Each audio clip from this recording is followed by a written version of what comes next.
What is going on, my friends? My name is Colin, and it's an absolutely beautiful day in Tennessee. I'm riding some back roads, and I just realized that the person in front of me, I think that's a Nissan, that's a Maryland plate. Of all the gin joints in all the world, I happen to find a fellow Marylander riding on the same back road in the middle of nowhere. So cheers to you, pal. So last week, I was reading an article about the first quarter results of Harley Davidson, and one of the things that I read really intrigued me, and it was about Harley Repossessions. So today we're going to talk about it.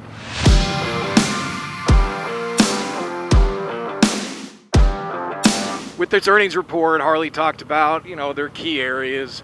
I believe they made more money than they anticipated, even though their units were down 17%, I think, in North America, and their finance didn't do well, and then I think their other division, the Livewire, tanked, but which is to be expected. But one of the things they talked about, which I found really, really interesting, and how it relates to Repo Man, was the amount of credit losses that they took. And obviously, where you're buying a car or any type of, people default on their loans or people default on their payments that they have. And Harley's going to be one of those people. But one thing about them is they really had a big increase. I think they ended up almost, I think it was 3.2% of all the loans they had for first quarter, they ended up charging out or writing off. And it ended up being close to $52 million. And one of the things the reason for that is the issues they had with repossessions. And I'm going to get back to that in just a second. So last week, I think it was a week or two, I have, if you don't know this, I have a 2003 beat up 220,000 miles on that damn thing, Toyota Tundra. The thing has been a beast, but it's starting to show its age. And it's time for me to probably put that out to pasture here pretty soon. But anyway, I was out looking at vehicles, because I'm a truck guy. I'm not a car guy. So I like a big old truck. So when I went out looking, I looked at Toyotas because they've always been good to me. But I also picked up and looked at Dodges and Chevys and Fords and your standard fare, right? I could not believe the prices of these vehicles. It blew me away.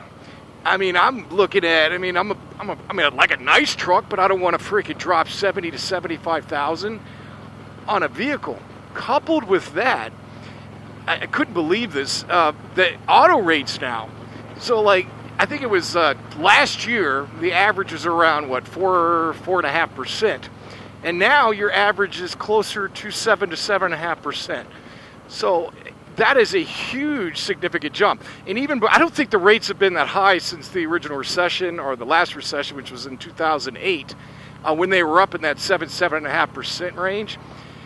And then now it's before, I think 3 or 4 years ago, you had maybe 5% of total people that financed a car were spending over $1,000, $1,000 a month on a payment.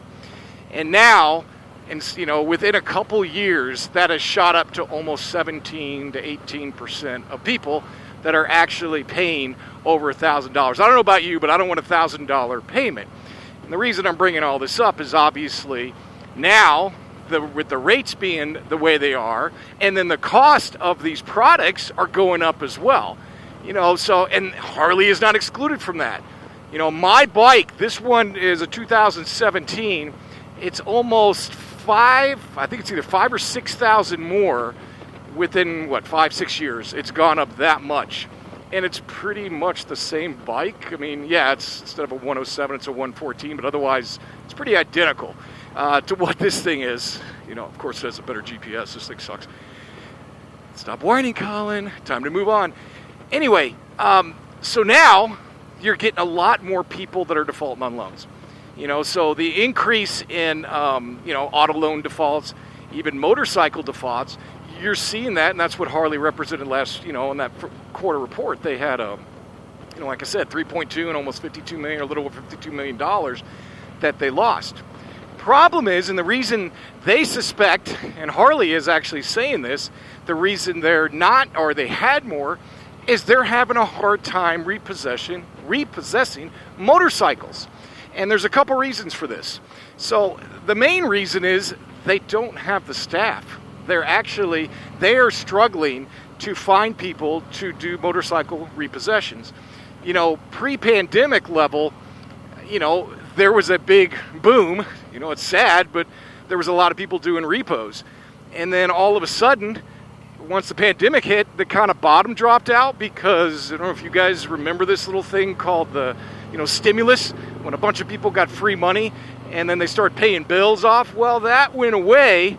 And then now all those people that had that free money a couple years ago and were able to pay a little bit more, well, not so much anymore. So they're defaulting on their loans. Now with that, the whole entire repo industry, a lot of people left, because they weren't making money. And now they can't get staffed to do that. Second reason is it's hard. Think about that. It's hard to repo a motorcycle.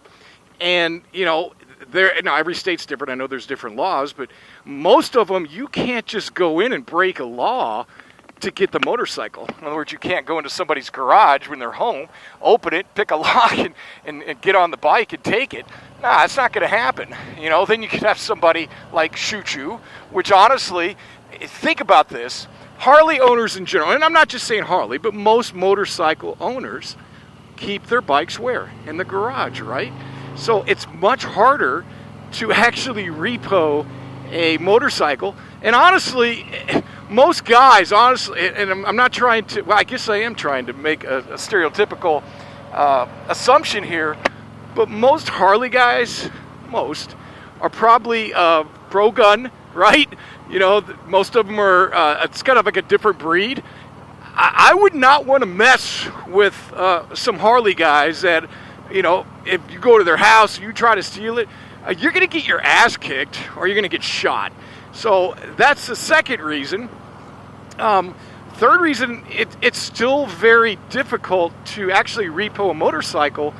When you get it, you actually have to modify your lift, if you put it on a lift or anything in the back of a truck, to get those things. And it takes a lot longer to actually get it. So, obviously you're going to have people out there that it's reasonable and they tell them they're coming because they can't afford it. But if they don't steal, the repo industry in general is, man, I don't know if I'd want to do that. Another reason, they don't pay well. Harley does not pay well for repoing motorcycles. They don't. I think I was reading anywhere from $350 to $450 per motorcycle. Now it seems like a lot of money, but is it worth the risk? I don't think so. I don't know if I'd do that for that. So those things, now Harley's trying to figure out, how do we offset this? How do we offset the industry that's struggling with staffing?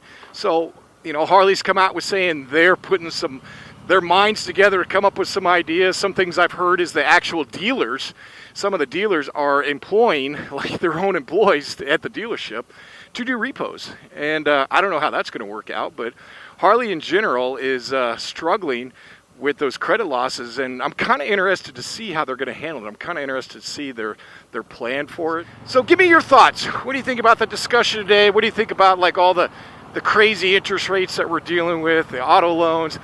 I'm going to wait, man. I'm going to try to get my truck as many miles as I can before I drop, because I tell you what, it's tough out there. It's tough to get a new vehicle. Even a used are expensive. Now, they've gone down a little since last year. Last year, you could sell a used and you were in heaven, but now they've gone down a little. So that's all I have today. Now, get out there and ride. I'm enjoying this beautiful frickin', I don't know what day it is. I don't even know what day it is. It's a Wednesday evening, heading into these nice little mountains over here. Smokies are right in front of me. You guys have an awesome day. I'll talk to you soon.